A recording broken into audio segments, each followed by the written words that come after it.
Important announcement. This is an emergency missing child alert. Levi's call Georgia's Amber Alert.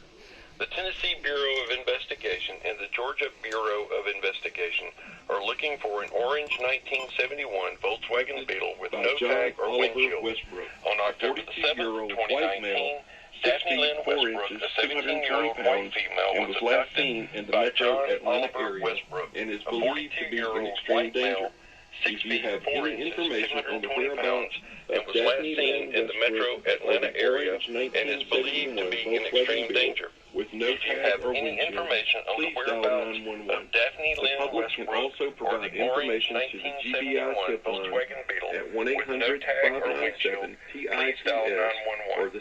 The public can also provide information to the GBI tip line at 1-800-597-TIPS or the CSend app for iPhone and Android users.